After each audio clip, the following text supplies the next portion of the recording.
It's the Opperman Report.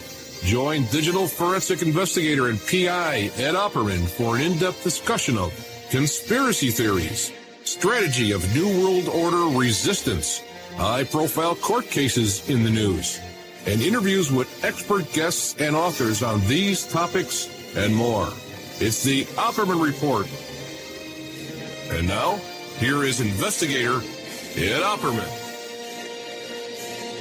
Okay, welcome to the Opperman Report. I'm your host, private investigator Ed Opperman. You can find me at Opperman Investigations and Digital Forensic Consulting through my website, emailrevealer.com. Or you could just email me at oppermaninvestigations@gmail.com. We have Stephen Marche today, stephenmarche.com. That's M-A-R-C-H-E.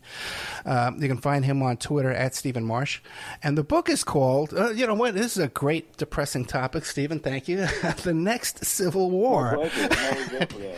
Oh, man, this is just what I need. The Next Civil War, Dispatches from the American Future. Stephen Marche, thank you so much for coming on the show.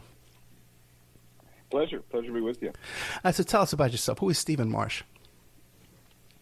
I'm a Toronto writer, novelist, and a columnist, and I've written for everyone. I'm a Canadian writer, but I've written mostly for American places, the New Yorker, the New York Times, the Atlantic, and so on. And my new book is called The Next Civil War, which, is kind of what it sounds like. It's like a description of how close the United States is to, civil strife and what that might look like. And it took me about 5 years to write. Yeah, I know. I've been dreading this topic, to tell you the truth, because it's just so doom and gloom. But I noticed you wrote a bunch of books, and one of them is called How Shakespeare Changed Everything. What's that one about? Well, I actually did my PhD in Shakespeare when I was a kid, like a million years ago. And that one's sort of about how Shakespeare actually affected history, which he did in a lot of weird ways. Like, the reason there are starlings in the United States is that there's the birds, like the little birds that go around eating cherry crops and so on, is that he mentioned starlings in a play, and this guy named Eugene Shifflin decided to release every bird mentioned in Shakespeare onto the continent of the United States, and one of them was starlings, and that's had a huge amount of agricultural destruction because of it. But so it's like little stories like that, like the assassination of Lincoln was, committed by one of the great Shakespearean actors. Like, one of the things people don't know about Booth is that he actually was a great Shakespearean actor who was in part inspired by having been in Julius Caesar 3 months before he killed Lincoln. So it's little bits like that. It's kind of like an amusing collection of anecdotes about how Shakespeare changed everything. Now, is that the one we actually don't know who wrote all the Shakespeare plays? Like, it's a mystery? Oh no, we know who wrote the Shakespeare plays. There's a big thing about the Shakespeare conspiracy theories in there, but there's Shakespeare definitely wrote the plays. There have been a lot of the Shakespeare author theory was really kind of like one of the first conspiracy theories, of them all, and it goes back to the middle of the 19th century. But no, it's pretty clear when you look at the historical evidence that Shakespeare wrote his plays. Okay, great. So there are lost plays and there are things like that, but and of course we don't, you don't know anything about people in the 17th century. We don't know when Shakespeare was born.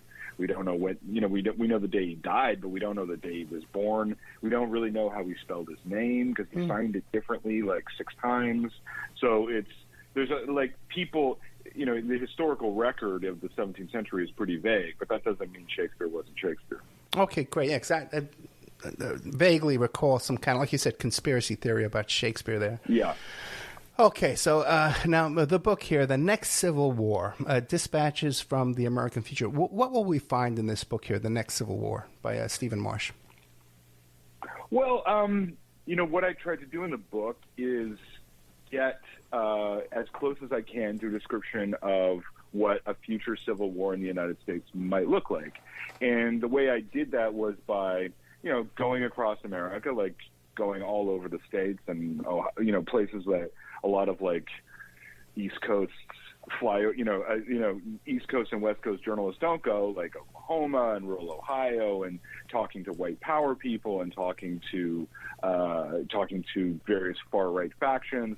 But then it's also like a lot of interviews with experts. So it's talking to a lot of the leading expert. Like I talked to the colonel who was responsible for drawing up battle plans for if there's an insurrection in the United States and what the military calls a full spectrum operation in the homeland would look like what military policy for battle plans are for taking back a county, say, that decided to go, decided to defy the federal government, as well as, experts on civil war, on hyperpartisanship, on the collapsing state of American institutions, on the environment, on like corn production in the United States. This is actually a hugely complicated issue. Vulnerability of cities to large scale flooding from climate change. So it's about 200 expert opinions, and basically it's like the best available models.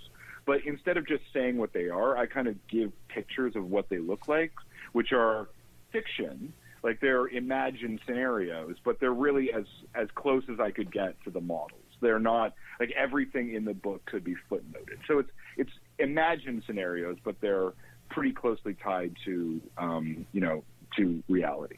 Yeah, and I'm pretty sure these are the same type of war game scenarios. What do they call it? They don't call it war games anymore. They call it the exercises, right? Military exercises. Yeah. Right.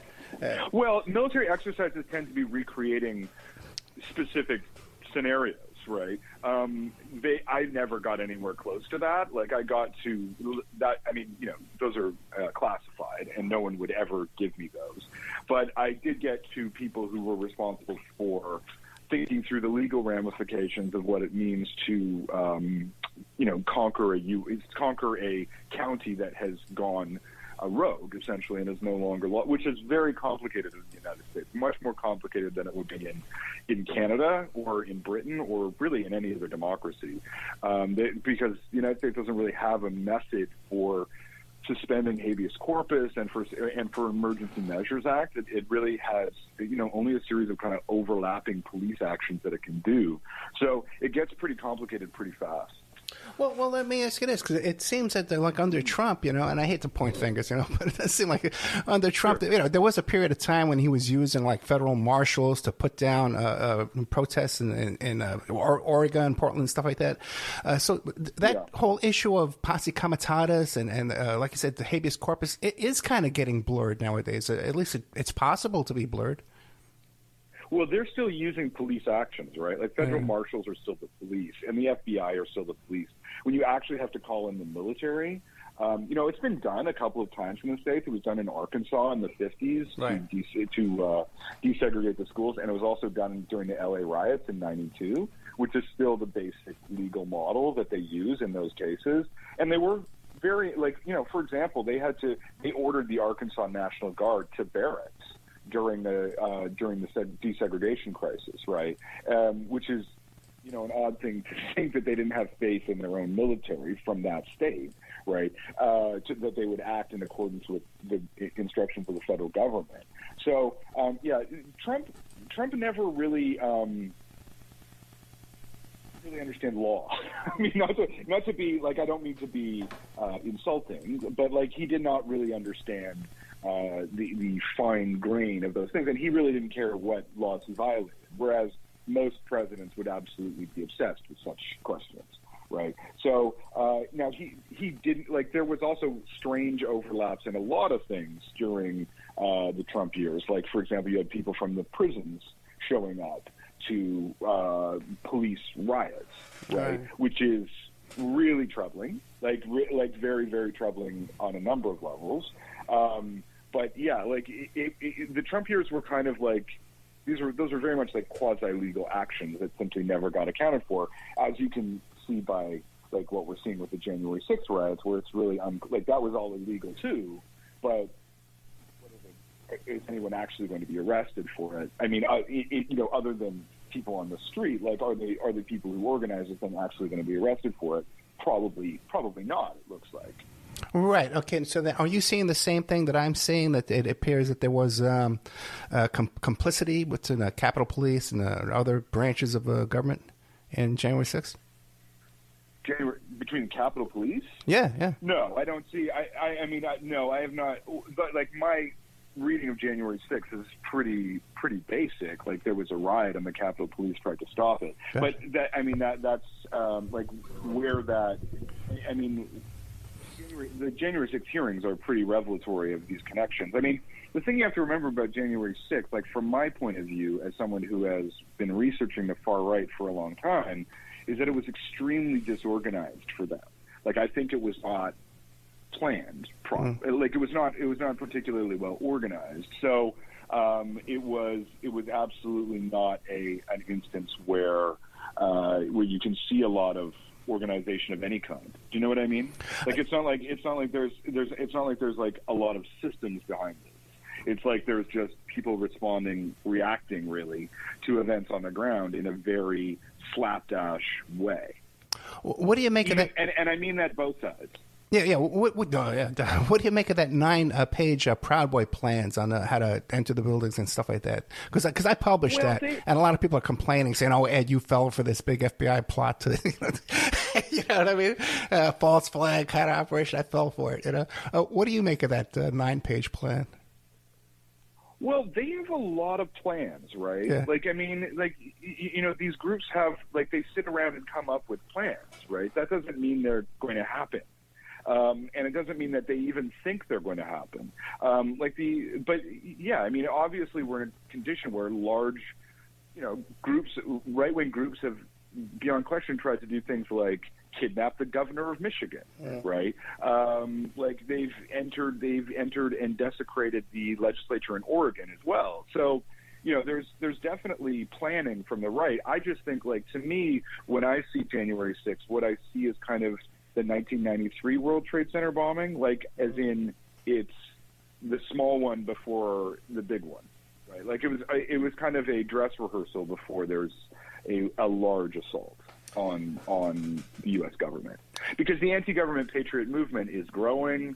It's getting stronger. It's definitely been amplified by the Trump years, and it has a lot of and it's infiltrated a lot of institutions, right? I mean, the Oath Keepers list with 40,000 names. There's a lot of names in state senators, police departments, you know, low-level electoral officials. So, yeah, I mean, you're dealing with people who are both organizing but not quite ready. I mean, the Proud Boys are not particularly, to me, the scariest group. But then they shatter and reform all the time. As for false flags, I mean, I don't really think there are many false flags. I kind of think that's I don't think that's something that happens. Like I think there are, like, I think groups do these things. There's certainly enough groups out there to make these things happen on their own. I mean, there are instances where people, like, spray paint their own synagogues and things like this, or you know, there was a Trump group that vandalized, and I think there was an anti-abortion clinic that vandalized its own thing. But it tends to be at that level. It doesn't tend to be violent. It tends to be more, you know, news items. But also, those are quite rare too. There's quite a large amount of political violence in the United States. Like much more than is reported in the news, like that makes big stories. And so, you know, it's pretty consistent in what happens in these things. You mentioned that you weren't most concerned about the Proud Boys. Then who does concern you the most? Oath Keepers. Oath Keepers? Okay. Oath Keeper. Well, I mean, there's a lot of people to be worried about. I mean, like, certainly the ones that upset me the most are probably the Nazis with law degrees. I mean, like, those are the ones where, you know, you talk to these guys and they're absolutely white power people. They believe in that only white people count, really. And you ask them, like, so how are you going to make your ethno-white state in the Northwest? And they say things like, oh, well, we'll base the Constitution on Japan's or Israel's, right? Like, they have brains in their heads. They don't have "Born to Lose" tattooed on their forehead and a swastika over their heart. They're like, you know, they're much more professional. And I remember talking to Michael German, who's an FBI agent who went undercover in in white power movements in the 2000s, and he said that when they found out that he had no tattoos, groups would immediately take him aside and say, like, you're going to leave all your Nazi biker friends behind. We're going to run you for a school board, and that's how we're going to enter. And we're going to enter power. Like, you're not going to talk to those guys anymore ever again. We have better plans. We have better things to do with you. And so that's what I fear, right? And like, the reason those guys are so scary is like, when you want to go against domestic terrorism in the United States, the biggest problem the Department of Justice faces is that they cannot send watch lists to the police departments. And watch lists are easily the most effective way to combat terrorism, where you just send lists of names to police departments and other, border patrol and things like that, and they essentially watch for these people. But they can't do that with domestic terrorists because the police departments get these lists and they just tip off their friends who are in these movements, right? And so that's where you have that connection between insurgents and, from an outsider, that's what they are. They're insurgents, and power, like institutional power and legislative power, like, elected officials, police departments, and far-right insurgents. That's really frightening, right? Like, that's where these things become much harder to control, right? And also much harder to fight, right? And those far right movements have absolutely succeeded in mainstreaming themselves in that way since about 2008. Yeah, they seem to have total control over the gun stores too. As well. They seem to have infiltrated that whole movement as well. But real backing up a minute here, Stephen Marche. Sure. Now you're from Canada. Yeah. Are you in? I'm in Canada right now. You're in Canada. Okay. Have you ever lived in the United States? Okay. United States. I'm a Canadian, so like I have family. I have my Trump voting cousin in Seattle. I've lived in the United States. I've worked for. I was a columnist at Esquire for 8 years, so I've worked mostly for Americans my whole life, right? It's kind of, when you're a Canadian, you kind of have that insider-outsider perspective. Yeah. You're like you're in Vegas, right? Oh no, not anymore. No, I left Vegas. I'm down. Wait, dude, I'm down in Florida now, man. I'm seeing a real culture shock. It's the phone number. The phone number. I just left Vegas. I left Vegas 3 years ago. Yeah, 3 years ago I left Vegas. Well, Florida. Yeah. Florida. I've been in every winter of my life for 15 years before COVID, right? Like, and it's intimate. Like, I feel like I'm familiar with America, sure. And yet we're not Americans, right? Like, we don't have the same problems. We don't have anywhere remotely the same government. Like, we don't have the same attitude towards government. And we also have, also America's not my homeland, right? It's not like, I feel like I do love America very much, but it's not my mother. Like, Canada's my mother. Well, don't forget, you guys have manners up there too that we haven't quite. Well, we have pretend manners. Really? Americans are a lot nicer. Oh yeah, it's all fake. Really? It's all like, yeah. Americans are much nicer and more generous and sweeter. We just say sorry more. It's a trick. It's like it's just a trick we play. Now, how long have you been noticing this schism here in the States, that this divide is growing and getting more hostile and more dangerous? Well, I was sent by a Canadian magazine to cover the 2016 inauguration, the Trump inauguration. And, it was, so, streets there, at one point, like, there were large groups of left and right, quite near violence. People were lighting fires on the street. It really had a kind of fall of Rome vibe. Like, it had there was a sense, like, I was freaking out, and I went and got cigarettes at one point, and then I came back, and the people I was with had all been arrested. Yeah. I was standing on a limousine at one point to take photographs. I get down, the limousine's on fire. It definitely felt like something's up here. And so I was like, okay, I'm going to go and see how bad it is. And I'm going to go and see how deep the problem runs. And basically, that was the book. But how many years have you been noticing this? Well, I would say the first time I went to a Trump rally. Like I went for the Guardian. For the Guardian, I went down and I covered Trump and Sanders had rallies within 3 days of each other in Iowa. And so I went down and saw a Trump rally and a Sanders rally, and I was like, okay, something's off here. Like something's going wrong here. And I think the Obama years really gave us a sense of like, well, they're bad in America, but like at least there's somebody sensible in power. And then when that felt like, as that started to fall apart, the short answer is I noticed it when everybody else noticed it. Yeah. Like it's not like I had some massive insight. Now, the experts that I talked to, the people in who work with who study far right groups and who study political violence in the United States, they would say that it started in 2008, and that was when things like Texas secession really started becoming more mainstream, whereas before it had been really freak events, and they mostly date it from the housing crisis and Obama's election. And also, I would add the surge in Iraq, where essentially you have this confluence of factors where the old myths of America really start to fall apart pretty fiercely, pretty quickly, and then from that you chaos spreads. What do you mean? Yeah, I would agree with you. Obama seemed to be like a real hair trigger. It was like a trigger. I wonder why. But it seems to be. It's not exactly. That's not exactly. It's not exactly. But it's also like to me. It's like the housing crisis is the big one. Yeah. The housing crisis is like class equity just dissolves, right? Like the middle class dream of America, which is like the next generation is going to do better than the one before. That starts to fall apart. You have the replacement of white iconography with multicultural iconography, which freaks out, a huge chunk of the white population of the United States. These things happen at the same time, but to me, it's more. The experts tend to date it from the housing crisis, but obviously it's both, right? Obviously. Yeah. I think.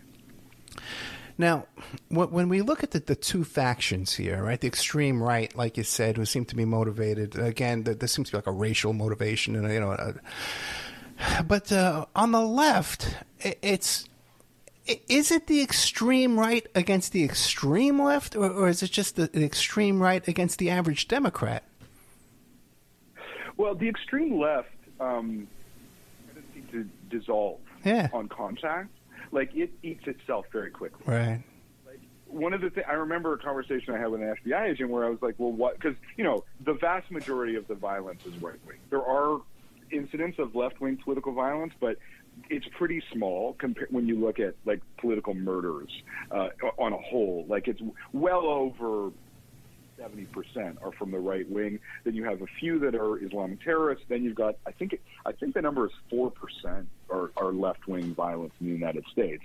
And I asked an FBI agent about this. I was like, why are, like, I know some angry left people, like, is it that the right's angrier? And he's like, well, not really. It's because the left tends to destroy their own institutions before they can get to the point of doing anything, which is kind of an amazing thing to say, right? Like, the left, falls into factionalism and the circular firing squad pretty quickly, and so you can see that even in the Democratic wing, where they're all fighting over, really they're fighting amongst themselves, even as the country loses its democracy, right? And they just cannot stop the squabbling. So, yeah, the reason the right has much more solidarity than the left. Right, and that's one of the reasons it's more effective. It's just so much more effective. Yeah, they seem to be a lot angrier too. There's a huge amount of anger. Like, yeah. I wouldn't underrate the anger on the left. Like, the left wing people are quite angry, and the right wing people are angry too. Everyone in America feels under siege. Like, I didn't talk to anyone on any side of this who does not feel like their hopes for their country are about to be overwhelmed by the other side, right? Like, no one feels like they're winning, right? Like, it's not like the people on the right feel like, well, we're putting it to them by this. Like, that's not how they feel at all. They feel like they're just about to lose everything. So you have that, but I think also the right does have a much more advanced conception of the decline of institutions. Like they don't believe in government at all, and they think it should just be destroyed. And they also have a higher tolerance for violence. Right, like they are much more like civil rights fantasies. Like this book that I'm writing, where I imagine the Civil War. Like there are plenty of books on the far right that imagine the Civil War. Right, like that's like a whole genre. I mean, it's mostly fantasy fiction, but they definitely have like if you go on talk radio, American talk radio, they've been talking about the possibility of civil war for 10 years. Right, it's absolutely a normal thing for them to talk about. So, that's also a major difference between the left and the right. Although I think the left is actually catching up pretty quickly. Like, the Washington Post ran a piece a little while back with like when Texas brought up secession in their Republican convention, and there was a piece in the Washington Post saying Texas, please go. I actually think it would have been more or less impossible for that piece to appear even a year ago. Like I think the appetite on the left for disunion and division is actually increasing pretty dramatically. It seems also too that on the right they have this fascination with pissing off the libs, trolling the libs, owning the libs. Like there's this. There's a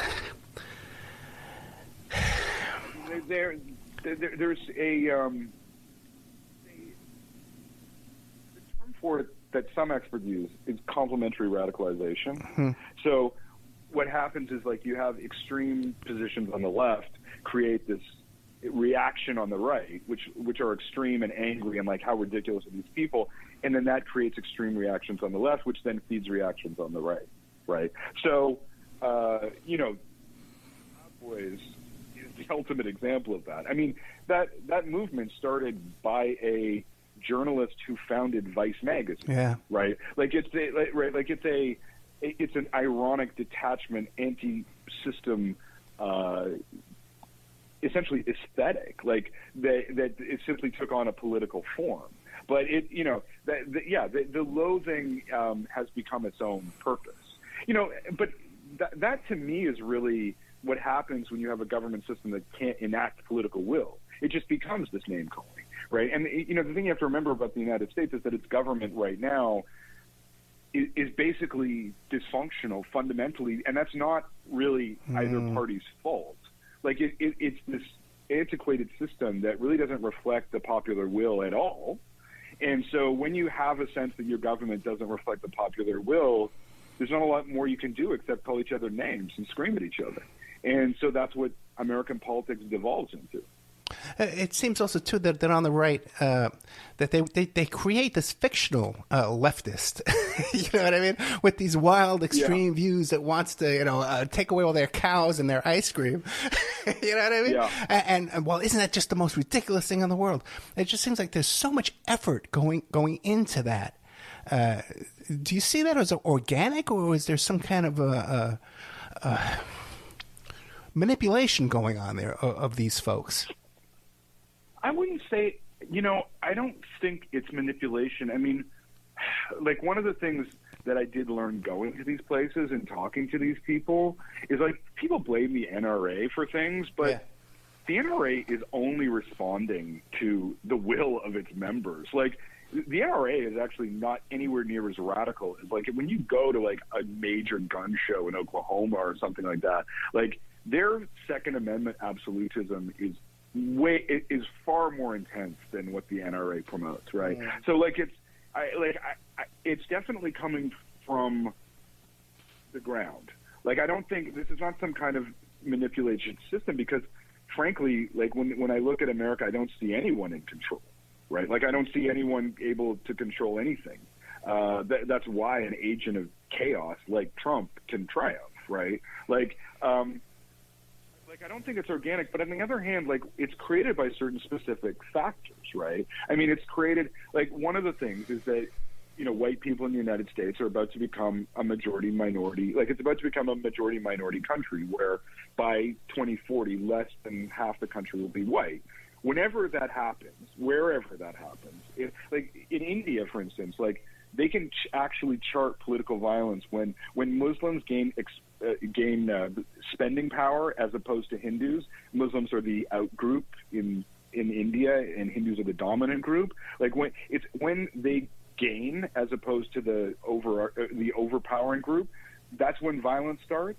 And so, it's really depressing. Like, you want to talk about a depressing fact, but like, violence isn't started by underclasses rising up over people who are oppressing them. It actually starts when people who are lose it and feel themselves losing their dominance. And that's not a phenomenon like unique to America. Like, it's not one that you see in you also see it in India, you see it all over Africa. Like, that's where political violence starts, often in rural areas in Nigeria, for instance. So that's a phenomenon that is well known. So there's that is one cause of it. Another cause is I think the you can't really underrate the sense of political impotence that U.S. government provides, right? Like, the sense that no one can enact policy. Like, you can't. Your vote really doesn't count. And 5 out of 9 of the Supreme Court justices were selected by presidents who did not win the popular mandate, right? So their decisions are not popular will. They're just not reflective of the American people's desire for their country. And when that happens, you kind of, when you lose the law, when you lose the sense that the law is providing justice, you've lost everything in a way, right? That's the basis of, everything else. And once that's lost, then that's when you get this cultural war nonsense, right? Like, that's where and the cultural war nonsense, like, some of the stats about it are really incredible. Like, the number of people who shared information that they knew to be false in the 2016 election. I mean, I think it was 22%. Maybe it was I don't have the number. But it was a significant number of people who are deliberately sharing information they know to be false because it's their own side's information. Once you stop having respect for the truth, even in your own private, you're going to get nonsense. You're going to get political nonsense, which is where the United States finds itself. It seems like, especially in the past 20 years or so, we've lost all faith in all institutions, even the church. We had a pope resign in my lifetime. This is just so rare. Anyway, listen, we got to take a commercial break. Churches, Go ahead. Okay. No, go ahead. Well, it is that is the root cause of this decline of trust. And it is across institutions. So it's the police, it's the courts, it's the Congress, it's the Supreme Court, but it's churches, it's the media, it's everything, right? And when you're in a low trust environment, a lot of horrible things become very possible very quickly. Now, I've had these notes up here for a while. I've been wanting to hit you with it. The thing is, I'm way to the left. Okay, I'm far to the left, and I grew up with the yippies back in Manhattan, in New York City. I was a local street anarchist. Okay, in my teens in the 70s. I'm a left guy. Actual yippies or yes, man, yes, yippie headquarters on 9 Bleecker Street. That was me. Oh, wow. Okay. Amazing. I know, man. I know. Now, so I was an anarchist. I'm a socialist today. But the thing is, now when we talk about these right-wing extremists, we know who we're talking about. But it seems like the other side of that coin that is, are basically Democrats. It's really not the left. They're both of them are capitalists. So what is the big beef between these two groups of capitalists when they're basically being owned by the same people? I don't see a far left in this country anymore. Oh no, no. Speaking from a country with actual socialism in it, right. Even when people talk, even when Bernie Sanders says socialism, he's not talking about socialism. He's talking about a state, having a government that does things, right? The United States is really the state does almost nothing, in terms of its functions in the world. But what you're talking about between the Democrats and Republicans is here's how I would describe it. So you have right-wing people, the right-wing movement that has been sort of overtaken, I would say, by anti-government patriots. So those are people who, and that's a broad term, but it does embrace a large group of people, from accelerationists and Nazis all the way to oath keepers who are are not really as nakedly violent as they are. But they believe that their hatred of the government is their form of the love for their country, right? This creates an enormous contradiction when these people enter government itself, right? The contradiction of someone like Josh Hawley, who's like literally raising a fist in support of a mob that then comes to attack him, right? And why you have things like Republicans not like the one thing. I mean, it shocked even me. Like, I'm not really shockable at this point, but like the fact that the Republicans did not show up to give a minute of silence to the security guard who died on January 6th. I mean, that's astonishing.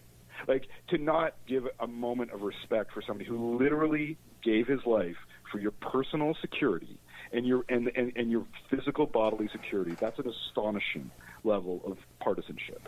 But so you have people who really want institutions to fall apart. Like, that's the Republican Party wants these institutions to fall apart. On the other hand, you have these Democrats, the ones who are in power, the ones that matter, like Nancy Pelosi, Joe Biden, Chuck Schumer, et cetera.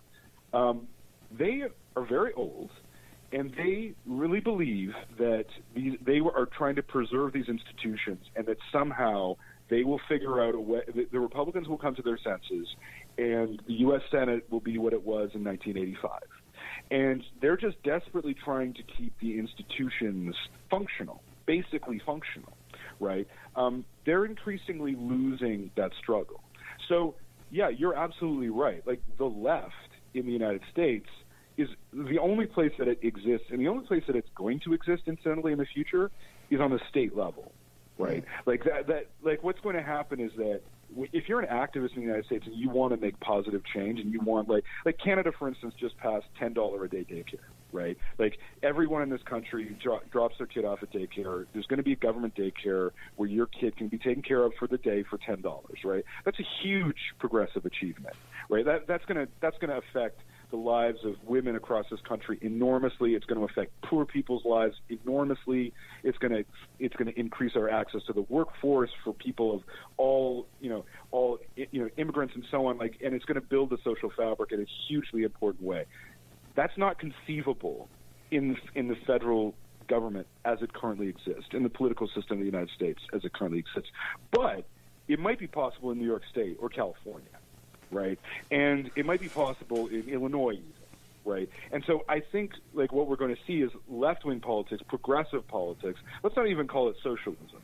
Like, let's not even call it the overturning of, because that's, so far gone as a possibility.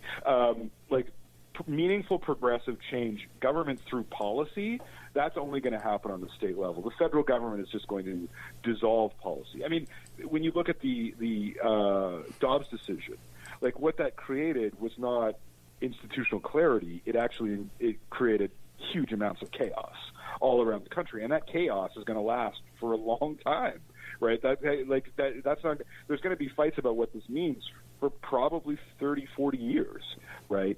So, yeah, like, I don't see any left-wing politics in the United States, except for a marginal group that is mostly rhetorical. Like, in my own country, there are active left-wing politicians who make policies and make progressive change. I don't see that anywhere in the United States.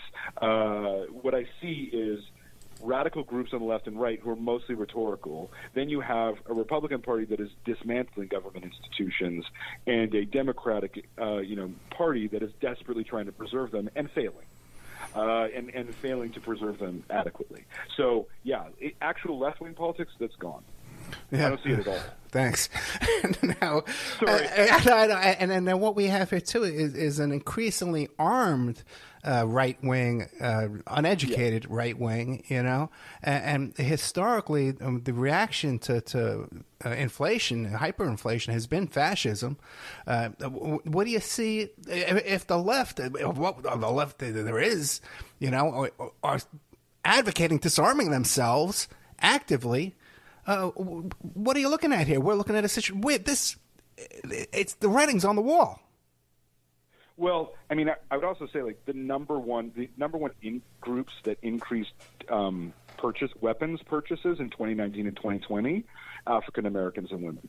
Right now, some people say that's because the white male gun is saturated. Like they literally just can't buy any more guns.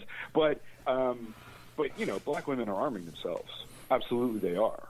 Right, and I think one of the reasons for that is they sense breakdown. Yeah. Right, like they that's something that they think about.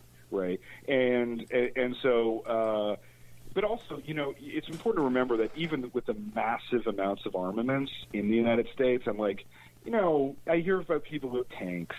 And certainly I've met people with flamethrowers, and like definitely, you know, hand grenades are not really that impressive to me at this point. Like I've met a lot of people who own these things. Like that is nothing compared to the U.S. military, right? Yeah. Like the Marines are the Marines. Like in terms of actual insurgent conflict, like, you know, the military is the military, and all these militias who think they're so tough. I mean, you know, they're all overweight, middle-aged guys. Like they're not. You know, they're not really a threat to U.S. force. But, you know, not that that's really the point, because the violence feeds on itself, even if it's under control. But, yeah, I mean, I think the left is starting to arm itself. Like, that's a phenomenon. Like that is really happening. So I mean, I think, as I said, you know, in the first half of the show, like as the left is starting to gain consciousness that the political system is not particularly stable. The right has known that for a long time, but I think the left is starting to figure it out. We only got about 5 minutes left. Time's just flown. Do you have any encouraging news? Is there any way that we can avoid extreme polarization and potential violence? Look, you guys are America. Like, you are the country of reinvention, of personal reinvention, of political reinvention. You've remade yourselves many times. This is another time you're going to have to reinvent yourself. Like, that's my, I don't know if it's a hopeful message. It's more like a pep talk. Like, it's like, you know, like, your Constitution is 240 years old. The problems that you face are structural. They're not going to be solved by electing somebody, like, or, you know, go and vote them out or whatever. That's not going to solve this problem. Like, real structural changes are required to think, to reimagine America from the ground up. But if there is any country that can do it, it's you, right? I mean, if there's any place that can reinvent itself, it's the United States of America. But you're going to have to do that. Like, maybe I should move. I should move there to have that kind of optimism, my friend. We have our own problems. Like, you have to remember. Like, Canada nearly broke up twice in my lifetime. Right? Yeah. Like once Quebec nearly separated once in '82 and '95. Like we've been on. I mean, it's amazingly weird to me to be talking to an American about their political instability when for most of my life, like Canada's been about to crumble and America's been the bedrock of the world, right? And of the whole world order, right? And so country, like there are 3 times as many countries today as there were in 1945. Like, countries require reinvention. They require figuring out who they are. No political form lasts forever, right? France is in its 5th republic, right, since 1789, right? I mean, what America really needs is a 2nd republic, like and maybe it looks different than the one it currently has, but it's still America, you know. I mean, it still is a very beautiful, open place that has so much going for it, right? Like this political disorder is really only a part of this equation. Yeah, I guess you're right. We have the beaches, right? Because the way I see it, you have the farmland. No, you're right. Got farmland too. Cities. But you have New York City, man. Yeah. Like you have Hollywood. You have Silicon Valley. I mean, if Texas separated, it would be the 8th largest economy in the world. California as well, yeah. If California were its own country, it would be the 5th largest economy in the world, but it would be 20,000 per person GDP richer than the next country, Like, that's how rich California is, right? And it's the difference is like 50,000 to 70,000 per person GDP. I mean, the people of California would be a lot richer than the next richest people in the world. So, what we're seeing here is political disorder and disunion. But I do really believe in the people of America. Like, they have come up with answers to their own struggles before, and I pray they will again. So then, Stephen Marche, when I see that this political disorder, but I believe is by design, by exploitive capitalists in order to divide us and manipulate all of us, but you see it as an organic, a natural progression? I never saw anyone controlling anything. Gotcha. What I see is order slipping away. Like, it's extraordinary when you talk to people in power how powerless they feel. So true, right? And I remember talking to one MP from England who was like, he'd been a cabinet minister, he'd been at senior levels of government, and I was talking to him at the end of it. He said, the only thing I ever did with my life is I put an elevator in my local subway. He said, if you were to tote up like what I achieved in my life, like that would be it. Right, like the rest of it's just a bunch of meetings, right? And I don't see obviously there are extremely negative forces in the United States that are on a corporate level that don't require conspiracy theories to understand. The prison system, for instance, right, like, which is a completely insane way of dealing with human beings, and also the guns that. Right, but that's not. There's no guy on top thinking it all through. It's just a bunch of chaos.